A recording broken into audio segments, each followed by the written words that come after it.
ഗതികെട്ടൊരമ്മ ഈ ലോകത്തിന് വേറെ ഉണ്ടാവോ? എന്റെ ഓപ്പറേഷൻ കഴിഞ്ഞു. എനിക്കിപ്പോ നടക്കാം, ഇരിക്കാം, ഒരു കുഴപ്പമില്ല. പക്ഷെ ഈ വെച്ച് പിടിപ്പിച്ചത് ആരുടെ ജീവന്? എന്റെ മോളുടെ ജീവനല്ലേ? അവളെ മരണത്തിലേക്ക് പറഞ്ഞു വിട്ടതിന്റെ കൂലിയായിട്ടല്ലേ ഞാൻ ജീവിക്കുന്നത്?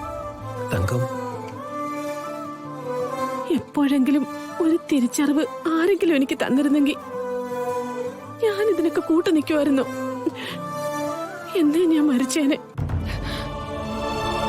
ഇതിപ്പോ എന്റെ ജീവൻ പകരം കൊടുക്കാന്ന് പറഞ്ഞാല് ശാപം ഒഴിവാക്കി ഇവളെ തിരിച്ചു തരുമോ ദൈവം? അമ്മേ,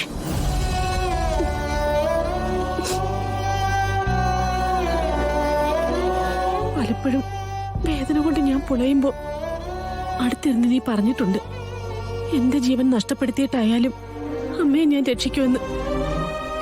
പക്ഷെ അങ്ങനെ തന്നെ നീ ചെയ്തു കളയുമെന്ന് അമ്മ കരുതിയില്ല. തങ്കേച്ചി, അമ്പലങ്ങളിലും പെരുവഴികളിലും ഒക്കെ അമ്മമാരെ ഉപേക്ഷിച്ചുകൊണ്ടിരിക്കുന്ന മക്കള് കൂടിക്കൂടി വരികയല്ലേ? അവർക്കിടയില് കൃഷ്ണ ഒരു അത്ഭുതം തന്നെയല്ലേ? അവള് ചെയ്ത കാര്യം ഒരു മഹാത്ഭുതമല്ലേ? ഇവള് ഇത്രയൊന്നും എന്നെ സ്നേഹിക്കാൻ പാടില്ലായിരുന്നു സുനന്ദേ. എന്നോട് ഇതൊക്കെ വെറുപ്പായിരുന്നെങ്കിൽ, എങ്ങനെയെങ്കിലും ശല്യം ഒഴുകി പോകട്ടെ എന്ന് വിചാരിക്കുന്നവളായിരുന്നെങ്കിൽ അവളുടെ ജീവിതമെങ്കിലും ബാക്കി ഉണ്ടാവുമായിരുന്നു. എത്ര വലിയ കെണിയിലോ നീ ചെന്ന് പെട്ടിരിക്കുന്നതെന്ന് ഇന്ന് അമ്മയ്ക്ക് ബോധ്യം വന്നത്. ഇതിനാണോ അമ്മയുടെ ജീവൻ തിരിച്ചു പിടിച്ചത്? ഇതൊക്കെ കാണാനാണ് ഞാൻ ബാക്കിയായത്.